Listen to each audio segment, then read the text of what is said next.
नमस्कार दोस्तों, ours GS में आपका स्वागत है। दोस्तों, आज का हमारा टॉपिक है कैंसर। जी हाँ दोस्तों, आज हम कैंसर से संबंधित सारे प्रश्न हल करेंगे। कैंसर से संबंधित जितने भी आपके डाउट हैं, आज सारे के सारे क्या हो जाएंगे, क्लियर हो जाएंगे। ठीक है दोस्तों, तो आइए हम देर न करते हुए वीडियो को हम शुरू करते हैं। दोस्तों, कैंसर कहते किसे हैं? तो याद रखना, अनियंत्रित कोशिका विभाजन जिसके कारण गांठ बन जाती है, यानी अनियंत्रित कोशिका विभाजन जिसके कारण गांठ या ट्यूमर, दोस्तों गांठ को ही क्या कहा जाता है, ट्यूमर कहा जाता है, का निर्माण हो जाता है। दोस्तों इसे क्या कहा जाता है, कैंसर कहा जाता है। कैंसर की बहुत सिंपल सी परिभाषा है कि अनियंत्रित कोशिका विभाजन जिसके कारण क्या हो जाए, गांठ यानी ट्यूमर का निर्माण हो जाए, क्या कहलाता है वो दोस्तों, आपका कैंसर कहलाता है। एग्जाम्पल के माध्यम से समझते हैं दोस्तों। सपोज करिए कभी एक घाव हो गया दोस्तों, तो यहां पर कुछ कोशिकाएं होती हैं, यहाँ की जो कोशिकाएं होती हैं मृत हो जाती हैं, तो यहां पर कुछ कोशिकाएं नई बन जाती हैं इस प्रकार से। तो नई कोशिकाएं बन जाती है दोस्तों, ये बनते बनते घाव को भर देती है इस प्रकार से, और ये कोशिकाएं दोस्तों अंदर की तरफ बढ़ना स्टार्ट कर देती हैं। तो दोस्तों अगर ये केवल लेवल तक रहे, यानी कहने का मतलब है कि जहां तक शरीर है वहीं तक रहे, तो वो इसको हम कैंसर नहीं बोलते हैं। लेकिन होता क्या है, इसमें जो कोशिकाएं होती है दोस्तों, ये बढ़ते बढ़ते बढ़ते बढ़ते आगे की ओर बढ़ जाती है, यानी बहुत सारी कोशिकाएं बढ़ जाती हैं। तो इस स्थिति को हम क्या बोलते हैं, कैंसर बोलते हैं। ठीक है दोस्तों, यानी अगर कोई कोशिका है दोस्तों, अगर वहां पर घाव हो गया है या बिना घाव के ही उसमें वृद्धि होना स्टार्ट हो जाए, तो वो क्या कहलाएगी, कैंसर कहलाएगी, यानी कैंसर का वो लक्षण है। ठीक है, तो कैंसर का मतलब समझे दोस्तों, अनियंत्रित कोशिकाओं का विभाजन जिसके कारण गांठ बन जाए या ट्यूमर बन जाए, इस ट्यूमर को ही क्या कहा जाएगा दोस्तों, कैंसर कहा जाएगा। ठीक है, तो समझ गए होंगे आप। नेक्स्ट बात करते हैं दोस्तों, अब हम कैंसर के अध्ययन को क्या कहा जाता है। ध्यान देना, कैंसर के अध्ययन को ऑन्कोलॉजी कहा जाता है, यानी स्टडी ऑफ कैंसर क्या कहलाता है दोस्तों, आपका ऑन्कोलॉजी कहलाता है। ठीक है, नेक्स्ट बात करते हैं, कैंसर यानी ट्यूमर जो होता है दोस्तों, वो आपका दो प्रकार का होता है। ये जो ट्यूमर होता है दोस्तों, कितने प्रकार का होता है, दो प्रकार का होता है। एक होता है दोस्तों आपका सुदम, दूसरा कौन सा होता है, दुर्दम होता है। सुदम होता है, दुर्दम होता है दोस्तों। ट्यूमर को इंग्लिश में तो ट्यूमर ही कहा जाता है, हिंदी में क्या कहा जाता है, अर्बुद कहा जाता है। क्या कहा जाता है दोस्तों, अर्बुद कहा जाता है। ठीक है, अब जो सुदम होता है दोस्तों, इसको बिनाइन कहा जाता है, और दुर्दम को मैलिग्नेंट कहा जाता है। ठीक है, सुदम में क्या होता है दोस्तों, जैसे मान लीजिए सपोज करिए कि ये आपका एक बॉडी है, मान लीजिए आपकी हथेली है, ठीक है ना, यहां पर आपको कैंसर हुआ है, और यहां से फैलते फैलते फैलते फैलते मान लीजिए आपके ब्रेन में चला गया। ठीक है ना, तो कहने का मतलब दोस्तों ये कौन सा कैंसर होगा, ये आपका होगा दुर्दम। दोस्तों जब एक कैंसर शरीर के किसी भाग में हो जाए और वहां से किसी और स्थान पर चली जाए, बॉडी किसी भाग में, उसको हम बोलते हैं दुर्दम। और जब कैंसर एक ही स्थान पर हो और वहीं पर रहे और वहीं पर ठीक हो जाए या न ठीक हो, लेकिन स्थान एक ही हो, तो आपका क्या कहलाएगा, सुदम कहलाएगा। बात समझ में आ रही होगी। तो दोस्तों ये सुदम में क्या होता है, इसका मूल स्थान तक सीमित होता है, यानी जहां पर रहेगा कैंसर, यानी अगर हम कह सकते हैं कि अगर स्तन कैंसर है तो स्तन कैंसर तक ही रहेगा, ब्लड कैंसर है तो ब्लड कैंसर तक ही रहेगा, यानी ब्लड में है तो दोस्तों ब्लड में ही रहेगा, गलफड़े में है या मुंह में कैंसर है दोस्तों, वो मुंह तक ही रहेगा। लेकिन जब मुंह से कहीं और ब्रेन में चला जाए, या गले में चला जाए, दोस्तों हाथ में चला जाए, या फिर ब्रेस्ट में चला जाए, तो उसको हम क्या बोलते हैं दोस्तों, उसको हम बोलते हैं दुर्दम। ठीक है, तो मूल स्थान तक सीमित रहता है दोस्तों, पहली चीज तो सुदम, और दूसरा क्या होता है दोस्तों, इससे कम नुकसान होता है। अब आप थोड़ा सा दिमाग लगाइए कि जो कैंसर एक जगह पर हुआ, वहां पर हमने इलाज कराया, उसके बाद वो कहीं और चला गया है, वो ज्यादा खतरनाक है, या वो कैंसर जो एक ही स्थान पर है वो ज्यादा कैंसर है। तो आप कह सकते हैं जो एक ही स्थान पर है वो कम हानिकारक है, और जो घूमता रहता है उसको हम क्या बोलते हैं, दुर्दम बोलते हैं, वो ज्यादा हानिकारक है। तो दोस्तों मूल स्थान तक सीमित रहता है, इसको सुदम बोला जाता है, पहली चीज तो। और दूसरा है ये मामूली क्षति होती है इससे। दुर्दम में क्या होता है, शरीर के अन्य भाग तक जाता रहता है और अधिक नुकसान होता है, यानी अधिक क्षति होती है। ठीक है, नेक्स्ट बात करते हैं दोस्तों, कैंसर के लक्षण क्या क्या होते हैं। तो पहला होता है दोस्तों पाचन शक्ति में कमी, पाचन शक्ति में कमी आ जाती है, यानी खाना को आप पचा नहीं सकते, कुछ कमियां आ जाएंगी पाचन शक्ति में, तो वो भी कैंसर के आपके लक्षण है। ठीक है।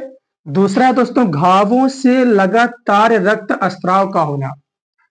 कोई आपको घाव हो जाए दोस्तों और लगातार ब्लड हो रहा है, यानी ब्लीडिंग हो रही है, तो किसके लक्षण है? कैंसर के लक्षण है। ठीक है। कैंसर के लक्षण दोस्तों हो सकते हैं। ठीक है। लंबे समय तक घावों का ना भरना, यानी कोई घाव हो गया दोस्तों और लंबे समय तक भर नहीं रहा है, वो भी किसका लक्षण है? कैंसर का लक्षण हो सकता है। ठीक है। स्त्रियों के मासिक धर्म में लगातार कमी आना, किसी स्त्री का मासिक धर्म जो है दोस्तों वो अनियमित हो गया है, ठीक है ना, या लगातार नहीं आ रहा है, तो उसको हम भी कह सकते हैं वो भी कैंसर का लक्षण है। तिल में परिवर्तन, आकार या रंग में परिवर्तन दोस्तों, कहीं पर तिल हो गया, मस्सा हो गया दोस्तों, और उसका रंग जो है वो परिवर्तन हो जा रहा है, या उसके आकार में परिवर्तन हो जा रहा है, छोटा या बड़ा हो जा रहा है, उसको भी हम कैंसर का लक्षण कह सकते हैं। ठीक है। शरीर के भार में लगातार कमी, शरीर के भार में दोस्तों लगातार कमी आ जा रही है, यानी लगातार वजन आपका घट रहा है, तो वो भी कैंसर का लक्षण हो सकता है।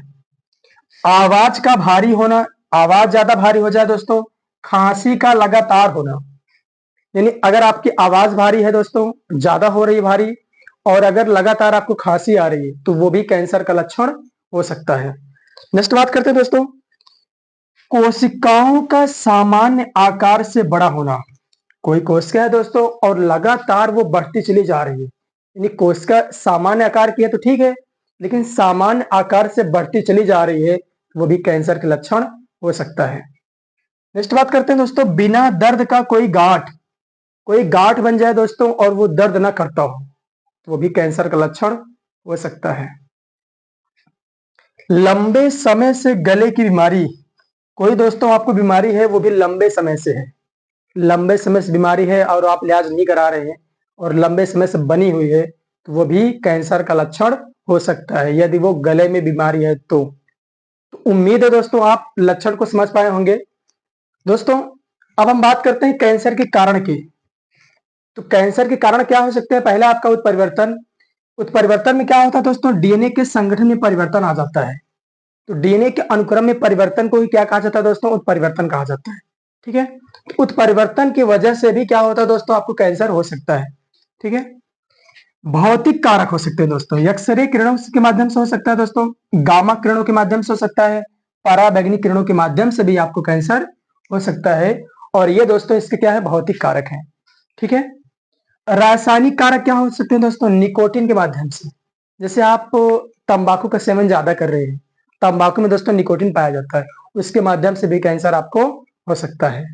जीवाश्म ईंधन, लेड जीवाश्म ईंधन के माध्यम से हो सकता है दोस्तों, जीवाश्म ईंधन में आपको दोस्तों पेट्रोलियम आता है, पेट्रोल डीजल ये जीवाश्म ईंधन में आता है दोस्तों। जब इनका हम क्या करते हैं? दहन करते हैं, तो उसके माध्यम से भी आपको कैंसर हो सकता है। कीटनाशक रसायन का यूज, आप अपनी फसलों में छिड़काव के लिए कीटनाशक का यूज कर रहे हैं, या फिर फसलों को बचाने के लिए कीटनाशक का यूज कर रहे हैं, ज्यादातर मात्रा में कर रहे हैं, तो उससे भी कैंसर आपको हो सकता है। जैविक कारक दोस्तों, ऑन्कोजीन, ऑन्कोजीन का मतलब होता है दोस्तों वह जीन जो क्या करे? कैंसर उत्पन्न करे, उसको ऑन्कोजीन कहा जाता है। तो अगर ऑन्कोजीन भी होगा दोस्तों तब भी आपको कैंसर हो सकता है। ऑन्कोजेनिक वायरस होता है दोस्तों वह वायरस जो कैंसर उत्पन्न करता हो, क्योंकि आपको पता है कैंसर के अध्ययन को ऑन्कोलॉजी कहा जाता है, तो ऑन्को शब्द यहां पर दोस्तों आप समझ सकते हैं कि वह वायरस जो कैंसर उत्पन्न कर सकता हो, ऑन्कोजेनिक वायरस कहलाता है, उसके माध्यम से भी आपको कैंसर हो सकता है। पहचान यानी परीक्षण क्या क्या होता है दोस्तों, यानी कैसे हम पहचानेंगे? तो याद रखना, पहला है आपको दोस्तों बायोप्सी। बायोप्सी में क्या होता है दोस्तों?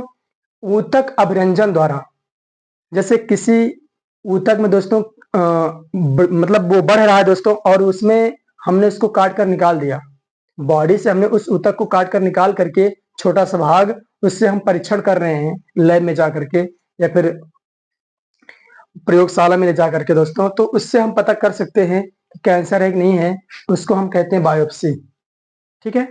दूसरा दोस्तों हिस्टोपैथोलॉजिकल, कोशिका गणना द्वारा, कोशिका की जो अनियंत्रित सेल डिवीजन यानी वृद्धि हो रही है, उसमें से हम गणना करके कितना कितना बढ़ रहा है, उसके माध्यम से भी हम क्या कर सकते हैं, परीक्षण कर सकते हैं।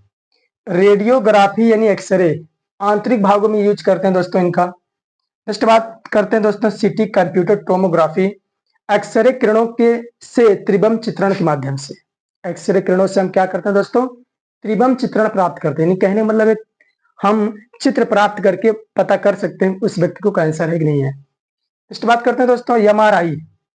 एमआरआई का मतलब होता है दोस्तों मैग्नेटिक रेजोनेंस इमेजिंग, यानी चुंबकीय क्षेत्र के माध्यम से। ये दोस्तों सबसे आसान विधि है और सबसे सुरक्षित भी है। इस माध्यम से भी हम कैंसर का पता कर सकते हैं। ठीक है, नेक्स्ट बात करते हैं एंटीबॉडी का उपयोग, यानी कुछ विशिष्ट कैंसर प्रतिजन हेतु दोस्तों कुछ एंटीबॉडी का यूज करते हैं हम। ठीक है ना, उनके माध्यम से हम भी कैंसर का पता कर सकते हैं। नेक्स्ट है दोस्तों उपचार। उपचार में पहला है दोस्तों शल्य क्रिया, यानी ऑपरेशन के माध्यम से कैंसर को हम क्या कर सकते हैं दोस्तों, उससे छुटकारा निजात दिला सकते हैं। ठीक है ना, विकिरण चिकित्सा के माध्यम से दोस्तों, विकिरण चिकित्सा क्या होता है, लेजर के माध्यम से शरीर में प्रवेश कराया जाता है लेजर, उसके माध्यम से भी हम कैंसर का उपचार कर सकते हैं। रसायन चिकित्सा दोस्तों, दवाओं के माध्यम से आप कैंसर का उपचार कर सकते हैं। प्रतिरक्षा चिकित्सा के माध्यम से दोस्तों आपको कुछ एंटीबॉडी दिया जाता है दोस्तों, जो कि वो हमारी रक्षा करता है बाहर से। ठीक है ना, उसके माध्यम से भी आप कैंसर का इलाज कर सकते हैं। आगे बात करते हैं दोस्तों प्रकार के। तो कैंसर तो कई प्रकार के होते हैं, कुछ मेन टाइप हम देखते हैं। कार्सिनोमास दोस्तों, कार्सिनोमास में आपका त्वचा का कैंसर, अग्नाशय कैंसर, फेफड़े कैंसर, छाती कैंसर और अमाशय कैंसर आता है। इस टाइप में अगर ये सारे कैंसर हैं दोस्तों, तो आप कह सकते हैं आपको कार्सिनोमास वाला कैंसर है। नेक्स्ट बात करते हैं सार्कोमास। दोस्तों सार्कोमास में आता है आपका संयोजी ऊतक संबंधित कैंसर, लस्क ग्रंथि में होने वाला कैंसर। ठीक है, नेक्स्ट बात करते हैं दोस्तों एडिनोमा, ग्रंथि में होने वाला कैंसर दोस्तों। और दूसरा आपका है दोस्तों चौथा नंबर मायोमा, ये पेशियों में होता है दोस्तों कैंसर। ल्यूकेमिया दोस्तों, इसको रक्त कैंसर कहा जाता है। WBC की अधिकता हो जाती है दोस्तों, तो वो आपको ल्यूकेमिया बीमारी होती है, यदि ये कैंसर का लक्षण है, यानी ये भी कैंसर का एक प्रकार है। ठीक है, तो दोस्तों वीडियो आपको कैसा लगता है कमेंट बॉक्स में जरूर बताइए, और मिलते हैं दोस्तों नेक्स्ट वीडियो में। जय हिंद।